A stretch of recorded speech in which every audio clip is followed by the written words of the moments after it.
Allô tout le monde, c'est Michel. Aujourd'hui, on apprend comment modifier une couleur de façon sélective dans Luminar AI, Luminar Neo et Photoshop.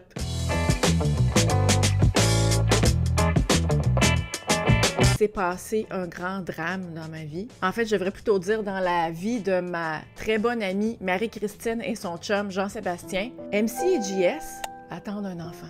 Vient le jour du gender reveal et en tant que bonne amie, j'accepte de prendre quelques photos de la grande annonce. Le plan, c'était d'aller au party centre, de demander à la commis là-bas de préparer les bombes fumigènes et les confettis en conséquence du sexe qui est sur le carton.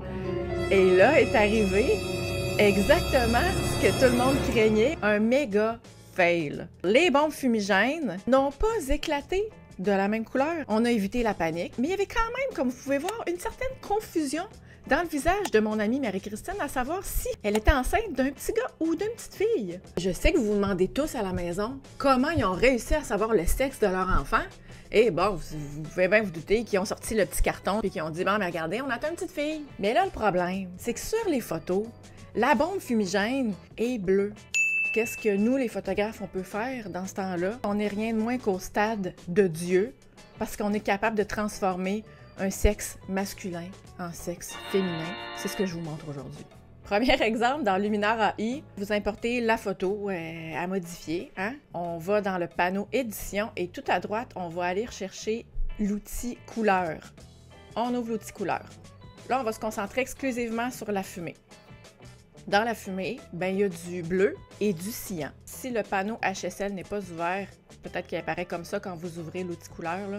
Vous cliquez sur la petite flèche par en bas, HSL va apparaître et vous avez 3 options. Alors peut-être qu'il va être par défaut sur une des 2 autres options, donc saturation, luminance. Nous, on va aller dans tonalité. Ce que tonalité fait, c'est que si on prend le curseur bleu, c'est qu'il va modifier exclusivement les couleurs bleues, soit en les rendant plus vertes ou en les rendant plus rosé violacé. C'est une première étape, mais on se rend pas à rose vraiment. Je vais aller dans le curseur cyan pour faire la même chose, mais encore là, ça revient plus violacé, là, c'est pas rose.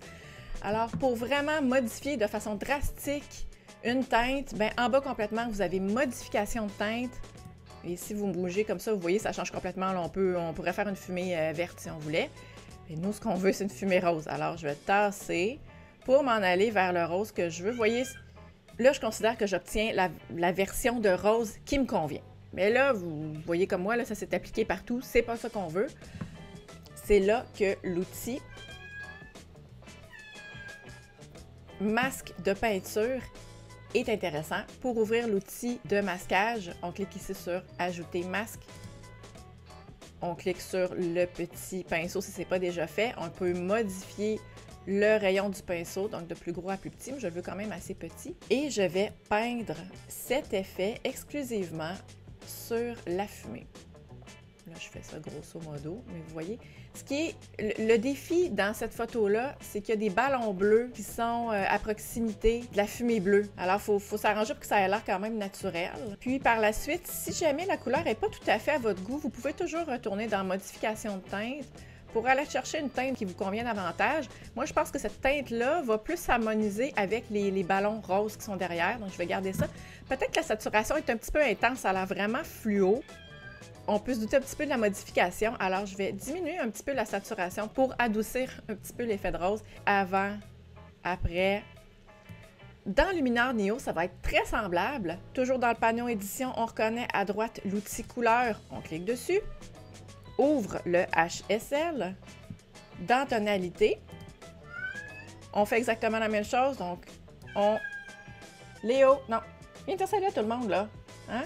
On l'a chigné. Viens, mon coco. Oh oui. Toi, est-ce que t'aimes tes couleurs? Est-ce que t'aimes tes couleurs, mon bébé? Tiens, débarque. OK.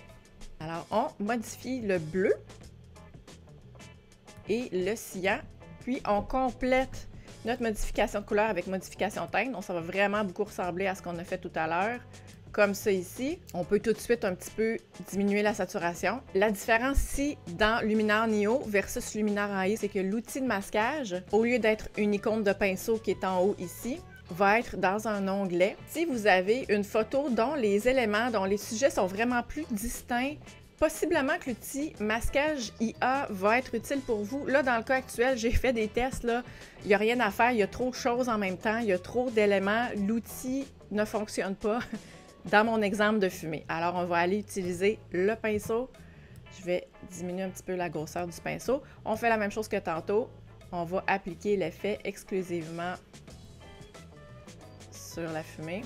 Et vous voyez encore une fois, avant, après, on vient de sauver le party. Dernier exemple, dans Photoshop, l'avantage en Photoshop, c'est qu'il existe des outils de sélection différents des outils masquage IA de Luminar Neo et on peut prendre une chance pour voir si on est capable d'aller sélectionner spécifiquement la couleur de la fumée. Il y a plusieurs façons pour le faire. On peut soit utiliser l'outil de baguette magique comme ça, puis aller sélectionner le plus possible de fumée. Mais encore une fois, le défi dans ma photo spécifiquement, c'est qu'il y a des ballons bleus, donc il y a beaucoup de teintes bleues adjacentes à la fumée bleue, ce qui rend la chose vraiment difficile pour un logiciel de distinguer qu'est-ce qui est ballon puis qu'est-ce qui est la fumée. Ça fonctionne plus ou moins dans le cas de la photo, mais peut-être que ça va être super utile dans la vôtre. Il y a aussi l'option de sélectionner par couleur sélective, donc par color range. Là, vous m'excuserez, la version de mon logiciel Photoshop, je l'utilise en anglais, là, mais je sais que vous allez comprendre. On peut aller, bon, dans la photo, vous voyez, si je voulais sélectionner le rose, je cliquerais sur les teintes de rose. Alors, je vais sélectionner la fumée. On peut décider de la profondeur de ce que ça va sélectionner comme couleur. Mais encore une fois, le défi, c'est que ça va sélectionner, oui, la fumée, mais aussi des ballons, d'autres teintes de bleu dans la photo. Alors, je me dis, tant qu'à ça, on va faire exactement comme dans Luminar AI et Luminar Neo. On va aller dans l'outil teinte et saturation. Et on va aller dans les cyans. On va modifier la teinte de cyan. Vous voyez, même juste ça, ça fait pas pire dans Photoshop. Ça fait un bon travail. On va diminuer un petit peu la saturation parce que ça fait vraiment fluo et fake. Comme ça, on va peut-être aller dans les bleus, voir qu'est-ce que ça dit. Ouais, comme ça. On va peindre un masque. Pour le faire, on utilise l'outil pinceau. On peut aussi appuyer sur B pour brush. Faites bien attention que la couleur d'avant-plan soit blanche. Si elle est noire, c'est l'équivalent d'effacer. Et quand c'est blanc, c'est l'équivalent de peindre. Et là, vous pouvez modifier la grosseur de votre pinceau et la dureté. Je vous recommande d'utiliser 0% de dureté. Mais j'ai oublié, premièrement, il faut inverser le masque parce que là, il s'est appliqué dans toute la photo. Pour l'inverser, vous pouvez faire commande ou CTRL-I. Le masque va devenir noir. Il existe toujours, c'est juste qu'il est invisible. Et là, on va aller peindre notre rose. Juste ici, comme ça.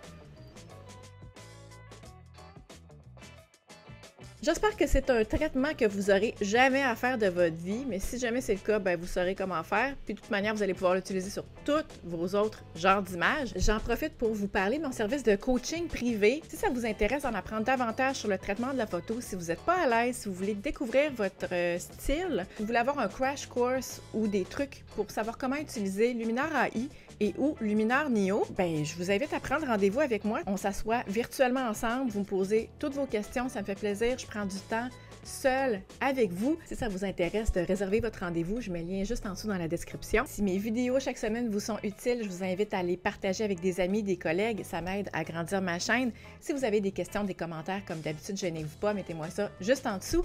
Merci beaucoup d'avoir été là, puis on se dit à la semaine prochaine pour une autre vidéo. Bye!